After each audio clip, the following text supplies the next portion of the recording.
Kaugnay pa rin ang pagsusulong ng panukalang gawing legal ang diborsyo sa Pilipinas. Makakapanayam natin live dito sa studio si Gabriela, Party List Representative Luz Minda Ilagan. Magandang umaga po, Congresswoman Ilagan. Magandang umaga naman sa iyo, Howie. Ano masasabi niyo dun sa sinabi ni Archbishop Emeritus Oscar Cruz na tayo na lang ang tanging bansa sa mundo na walang divorce, kaya dapat ipagmalaki natin yon bilang isang moral example sa mundo? At hindi naman din yon ang dahilan kung bakit isinusulong namin ang divorce, na dahil tayo na lang ang walang divorce. Sinusulong namin ang divorce bill dahil ito ay panawagan ng aming mga constituents, lalo na ang kababaihan. Maraming kababayan natin, lalaki at babae, ay nag-a-apply ng annulment, legal separation, pero sa tingin nila kulang ito. Kaya ito ay isa pang option, isa pang legal remedy para dun sa mga couple, sa mga individual na may problema sa kanilang relationship. Okay, tulad ng RH bill, matagal na rin itong nakabinbin sa Kongreso, no? 9 years na. So, do you think the time is ripe? Sabi ni Secretary Ricky Carandang, it's not even on their radar sa kabila ng pagsulong nila ng RH bill, no? Talaga nakatulong ang Malacanang sa RH bill. Pero itong divorce bill, medyo lying low sila dito. Siguro at the moment, it is not in their radar, but it has been on our radar for a long time. Oh, pero sa tingin nyo, ano bang chance nito na makapasa at least dun sa committee level para mapag-usapan sa plenary? We have to push for this. Hindi dahil sinasabi ng ibang tao na hindi timely, na walang chance. Para sa amin, merong chance, of course. At timely nga. Ito na nga ang panawagan. At dahil ba tapos na yung RH at nahirapan nga ang simbahan sa pagtutol sa RH, does it mean na titigil din kami? Kami sa Gabriela Women's Party ay tumutugon sa panawagan ng marginalized sectors dahil sinasabi na nga ng ating mga kababayan, napakamahal ng annulment. At marami rin ang ayaw na madeklara silang psychologically incapacitated. Kaya what we are saying is that we should have another option. Hindi ito para sa lahat. Hindi ito para sa mga taong walang naiisip kung hindi magpakasal ngayon, bukas divorce. Because we do not want Las Vegas style. We want Filipino-style divorce at merong mga kondisyon. So naiiba ang aming isinusulong na divorce. Okay, so ano po yung inyong definition ng divorce para sa kaalaman ng nanonood ngayon? Well, it's still cutting, no? The marriage ties. Pero meron kaming 5 sinasabing kondisyon. Sino ang pwedeng mag-file ng divorce? Yung mga tao na hiwalay ng dati, 5 years at least, and more. At wala ng chance na magre-reconcile pa. 5 years? At least 5 years, hiwalay na sila. So they can file for divorce. Okay. Second would be people who at the time na nag-file ng divorce ay legally separated na for at least 2 years. Kaya korte na nga nagsabi na hiwalay na sila, legally separated. But the problem with legal separation is that they cannot get married again. Number 3, those people who are in a situation na pwede mong gamitin yung grounds for legal separation. Halimbawa, merong marital infidelity, nangaliwa na yung isa, inabandon na yung isa, o kaya domestic violence.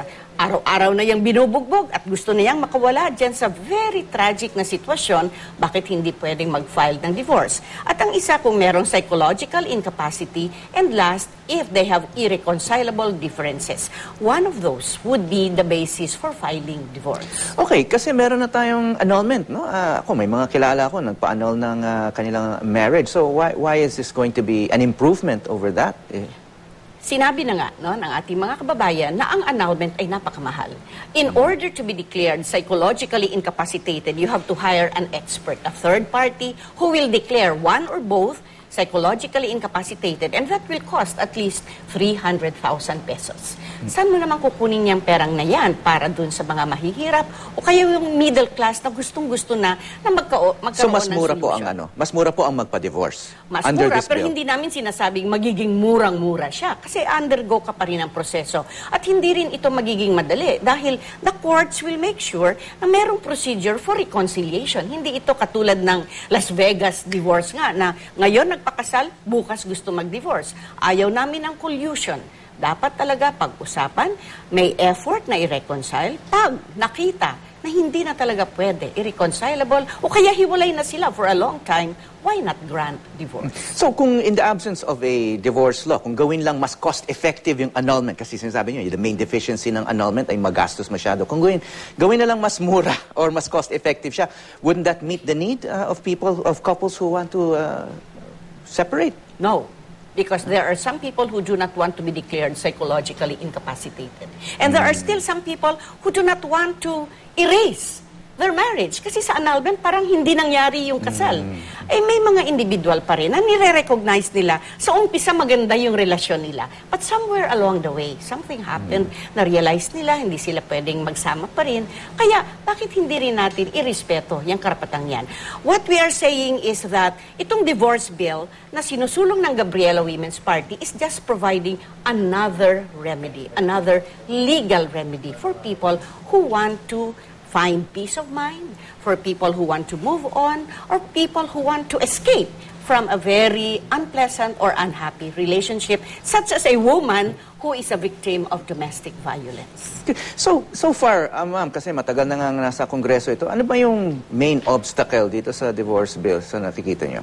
Actually, one is that yung committee ay hindi nag-agenda nito. Although we already had a committee hearing. No?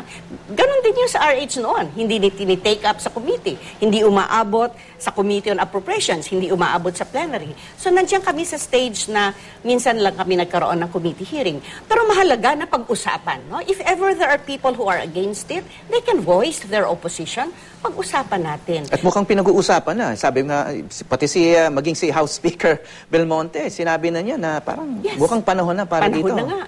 At saka, sa Office of the Solicitor General ay nakikita natin yung mga data.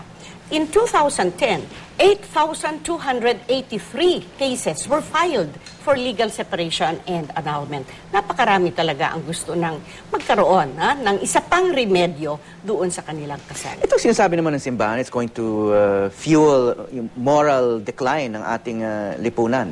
Imbis na, yun nga, ipagmalaki natin na tayo lang ang walang divorce law, no? Mukhang baka lalo tayo daw makorrupt dahil dito sa divorce. Actually, when we crafted this bill, kinonsider talaga namin yung respeto natin para sa kasal. At dapat din, pagtulungan talaga ng mga mag-asawa kung paano nila mas-strengthen yung kanilang marriage. Pero sa ngayon, we cannot say na ito ang magiging dahilan ng pagwasak. Dahil, let's face it, marami na talaga naghihiwalay. Marami na rin ang gustong maka-move on at gusto nilang magkaroon nga ng solusyon. It's a bad example for the children when they see the mother being beaten every day. So, we see a lot of people getting separated. And some, to quote certain sectors, would say na, oh, they're living in sin kasi walang marriage. But we believe in marriage. We believe in the sanctity of marriage. And the church can help us. If, by shepherding the flock, they can also give the values formation that many of our couples need. Okay, on that positive note, marami pong salamat, Congresswoman Luz Ilagan ng Gabriela Party List.